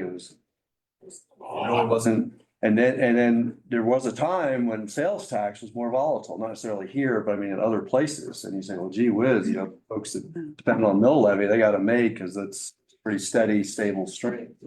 And then times have changed, right? And here we have a very different circumstance where our property tax revenue is declining or is not increasing the way it did. And I think we just need to have that diversification, and we're very dependent on visitors and sales tax to provide the services that our residents and our visitors need. So it's complex. That's what I would say. Well, and again, that was the crux of the ballot of the change to the Title 32 was that very issue, is that fire districts were getting squeezed. And there are caps, people were upset about how much their valuations are going up and their assessments, and they said, do something. And so there are efforts to control that, but costs keep going up. So, having that other element makes a lot of sense for us. And so to me, what the question or the information that we need to advance, one is, I think what my this is, let's spend some time on funding, right? Let's get some more information associated with the funding pieces and really understand that complex issue. From a practical standpoint, for each model, what would it take? Yeah. What would it take? Yeah. And how many votes would it take?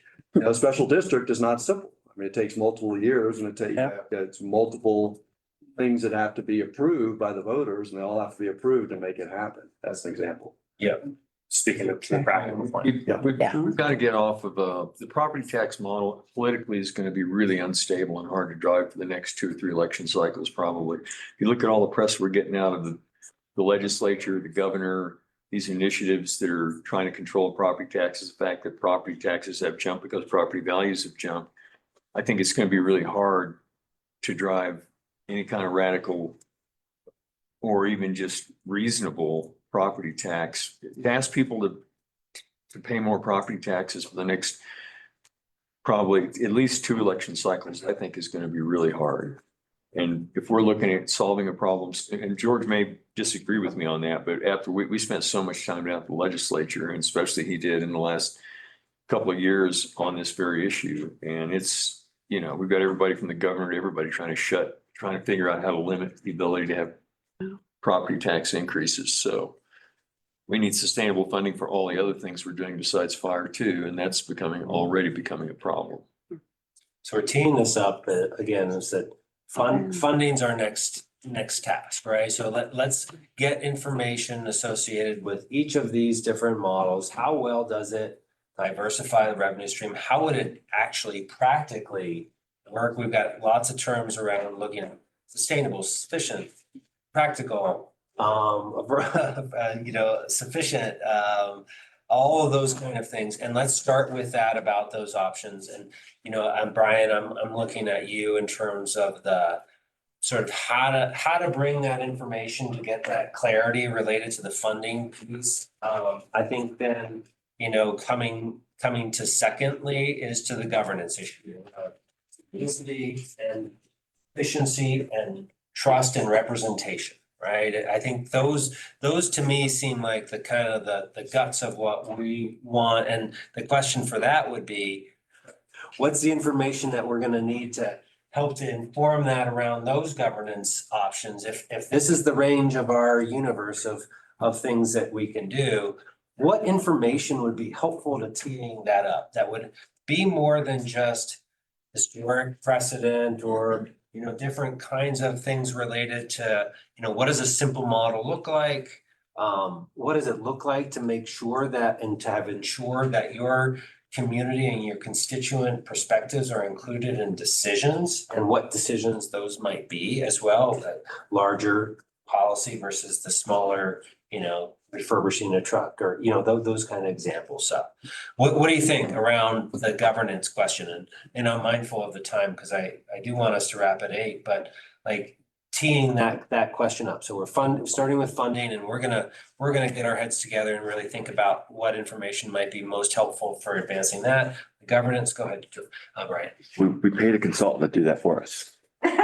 Page 84 of this report outlines the various funding options that the existing fire authority has, what a Title 32 could have, minus the sales tax, because that wasn't in place at the time, and then what an ESD would have.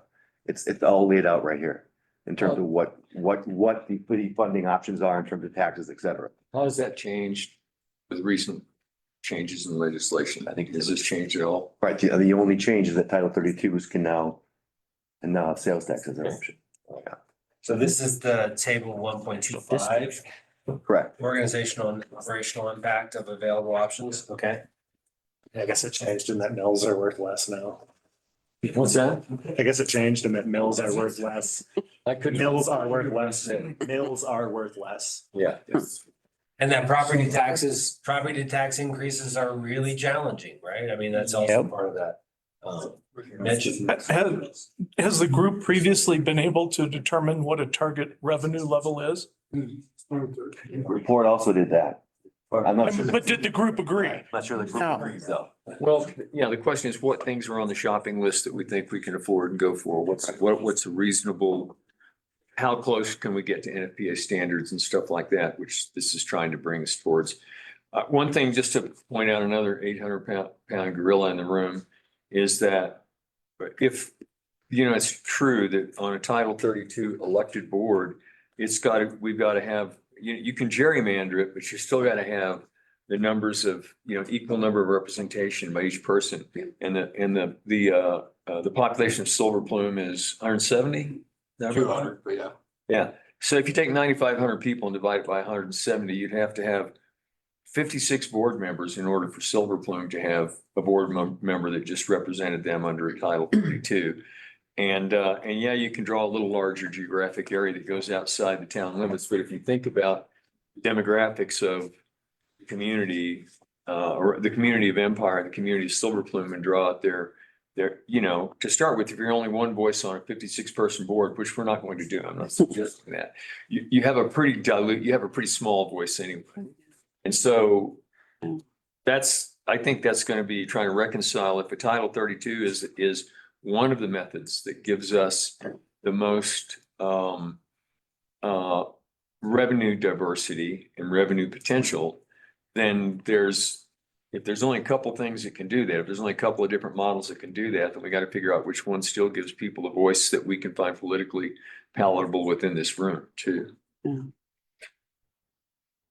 Kelly's got. So the revenue target is on page 87. Is that the 1 Is that what you're referring to, in terms of I'm just sort of looking at I think in preparation for this next discussion, it's really thinking about page 83 in the report through the end here in terms of thinking about purely from a funding perspective. And I think that, sorry, go ahead. I was just gonna point out Kelly was trying to say something. No, Felix, sorry. Wanting to say something. I was just gonna babble more knowledge about Title 32, but we can wait till next time. So I think I have some suggestions for governance questions, just to kind of throw out there for people to think about. I like the phrase ensure equal representation. I like accountability and thinking about who's accountable, who they're accountable to, how they're held accountable. There's this concept in my head about balancing sort of, I wrote this when Kelly was talking about how every 2 years you get a new election and you get a new board and the policy directions swing in. So like sort of balancing stability with responsiveness or something like that. Right, those boards change because communities get pissed off and want them to change. And so what are our values there in that space, right? That's just politics. And then I think there's this concept, the phrase I have in my mind is align interests. Do these different governance model allow for more and less cohesive sets of interests among the members of the board? And how does it prioritize emergency response in general? I think we might find some interesting differences there as well. Randy, I wrote that when you started talking about all the other stuff that the county is going to try to figure out how to fund and that the municipalities are trying to figure out how to fund. And Right. so. Timelines of what it would take for each government to actually be into effect if you choose one or the other. That's given. So say that again, Chris. Timeline. Each governance, if we were to choose a different one than the fire authority, of how long it would take to make it into effect. Peter outlined all that when he was. Right. He did. I just think it's useful information. He did. on the Table. Didn't have it in black and white, though. He was narrating. Two things. Yeah. The total that's in that report is not going to be totally accurate because we will not ever be able to meet all the NFPA standards, which means that number is not going to be right.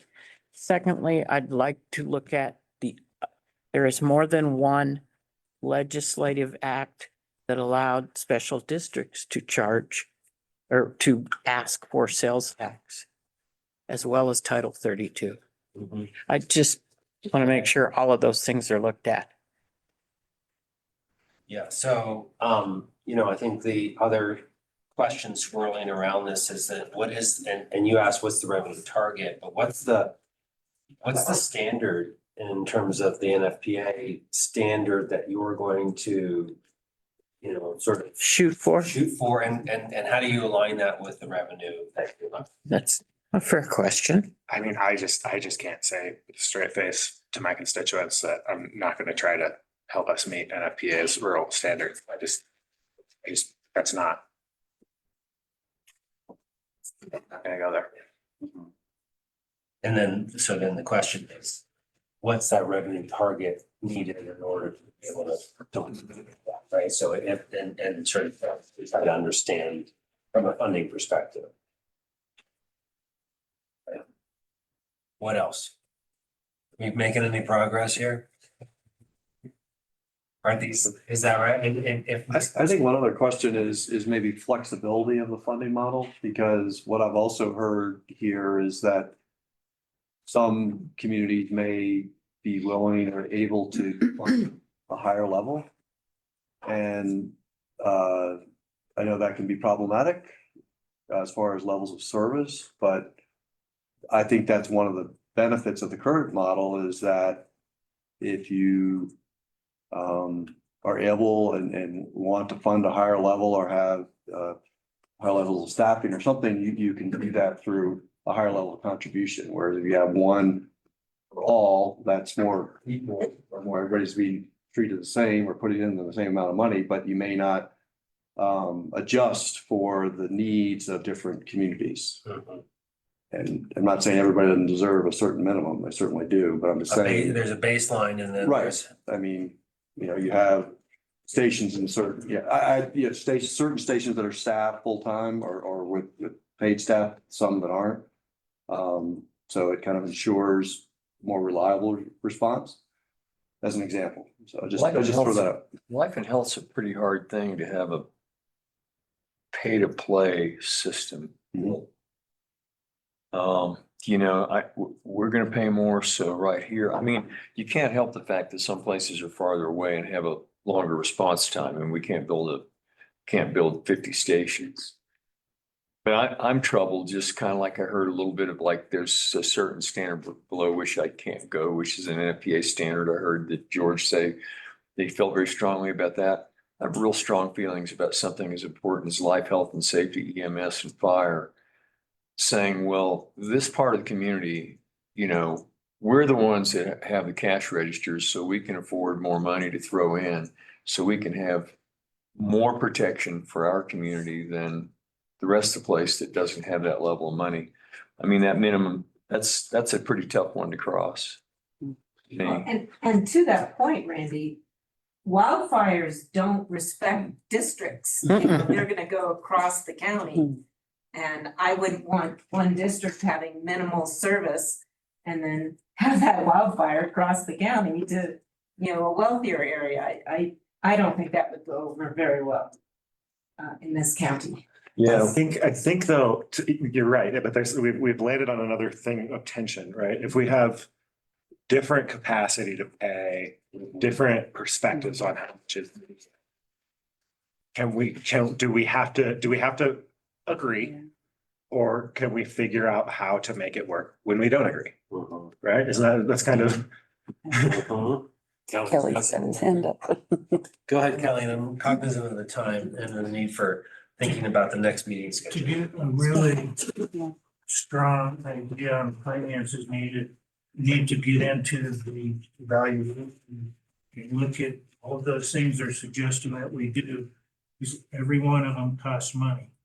You have to look at those and agree on which ones we want to try and attain and how much money you want to put towards that. Because there's no way we can fund all that. We can do some research on Deficit it. spending right now as it is with 4 people on 24/7. I'm hopeful to that the Fire Authority Board can really help inform those.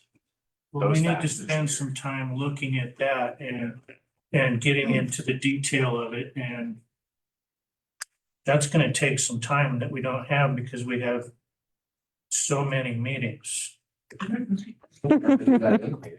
Speaking of which.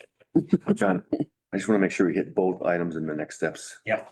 Okay, we put a cap on this. I feel like we've got a number of different things to explore in terms of funding. There's a bunch of different elements associated with that. Really useful. I am actually gonna come back to I think this is somewhat useful when we're thinking about those priorities about, funding and stuff, that sort of what are those values, or what are those sort of what's the mission, if you will, of going forward of this group? So we'll come back to that. Community survey, thoughts on, why don't you take it away? So at one of our first meetings, the group had asked us to go out and find someone that could do that. We have done that. I'm not so sure we're anywhere close to even deciding if we want to do a survey at this point, especially if it's before the next election. The group that we're suggesting we use is sitting and holding and waiting and has a slot for us. But the longer it takes us to make that decision, we're eating up his time and his ability to take on other work. Do I just release him and we let that happen? And because we haven't even had this conversation yet about a survey. I'm not so sure to a point we even know what we're surveying yet. So Yeah. I don't know if we know what questions Because specifically. we don't even know what we're. I think we should probably let him go for now. Yeah. Yeah. Okay. You agree? Yeah, We're close to ready. I would agree. Yeah. Yeah, but I just, Well, it's a legitimate How would you know question. when you're gonna be ready? Like, what are you thinking about? Like, when will you know that you wanna get, maybe it's you have some idea about tentatively about what you might wanna move forward with in terms of funding, governance, all those kind of things. And you wanna test that, right? You wanna make sure you're not doing that in a vacuum. when I was given direction, it was, what is the community's expectation of fire service? That's a very broad question, right? Yep. That, and the company we have found has done that, a similar survey in Loveland, so. But again, I'm not so sure that's enough to. Have you shared that survey with this group? Maybe we could ask in a future meeting to just kind of run through that and say, would this be helpful? The Loveland survey?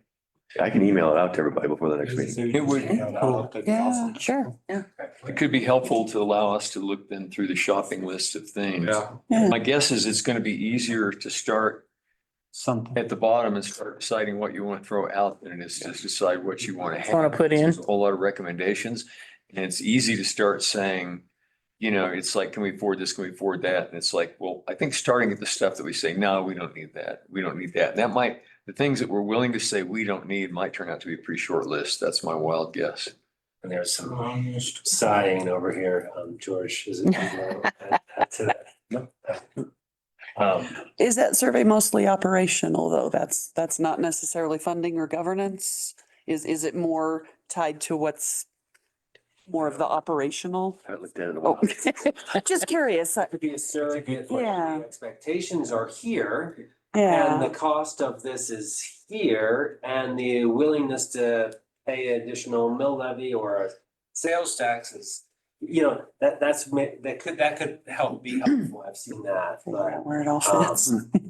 So we'll put that on hold. We'll share the Loveland survey. And kind of be thinking about that from is it more than just the broader community expectations of the fire response in terms of if you want to add other things. Next meeting scheduling and, in terms of the scheduling, I believe is the 5th or the. Right now, everyone has a hold on their calendars for June 5 and June 6. Those were the dates that everyone had agreed to. So I think the question is, do we want to hold a meeting on one of those two dates?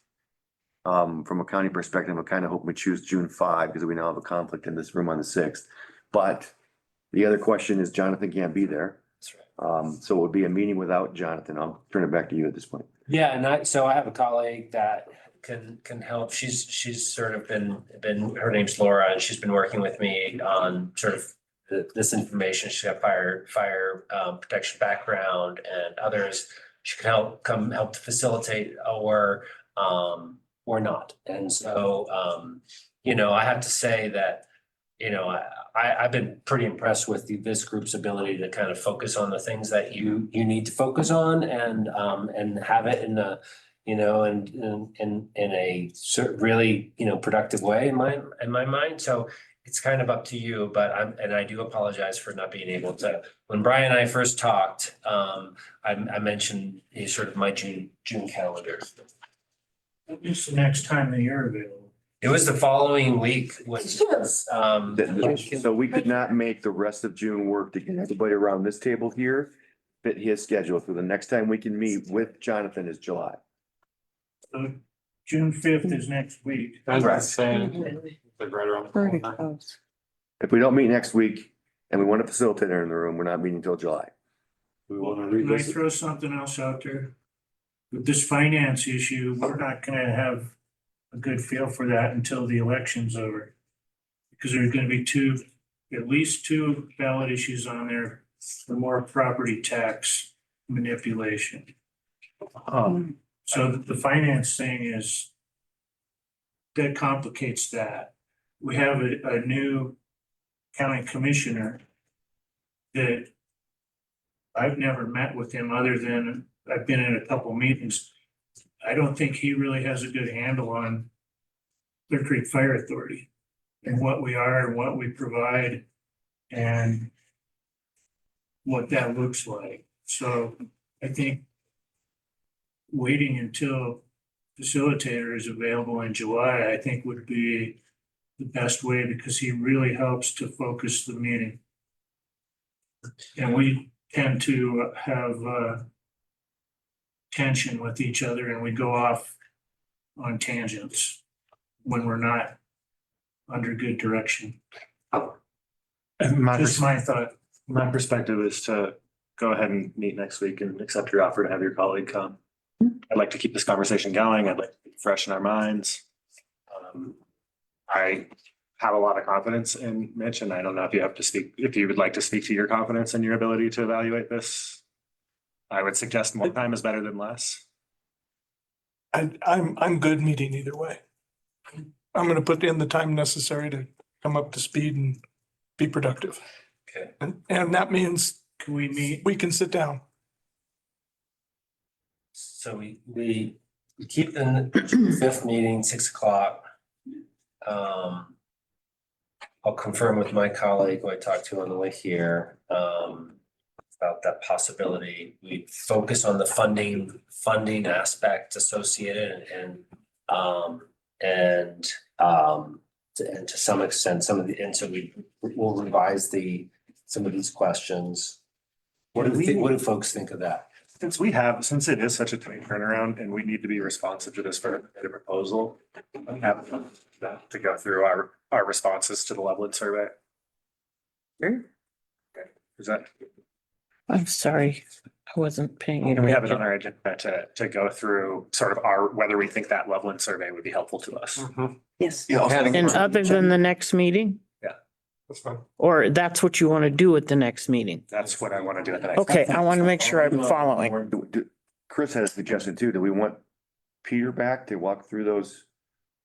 I think it might be helpful to have Peter walking again through the structure, the taxing, the revenue. Funding diversity issue. Right. Funding diversity issue. I think it's really imperative that you all spend a little bit of a time refreshing, the page 83 on the CIT through the end of the funding, through all the finance issues as well in preparation for that. And then, and really have that as another opportunity, a key priority around figuring out funding diversity and about what options from the governance perspective meet on that. So, if Peter's available on the 5th. I'll talk to Okay. He said he would, it's on this list because he stated he was available. I know it's Okay. Peter's intent to be here at these meetings. We're in a trial or something that's going on. Sounds good. And we're likely to have a hybrid option next week. Yeah, we always have Yeah. this option. Okay. Awesome. Well, thanks again, everybody. Have a good evening and we'll see you soon. Okay. I have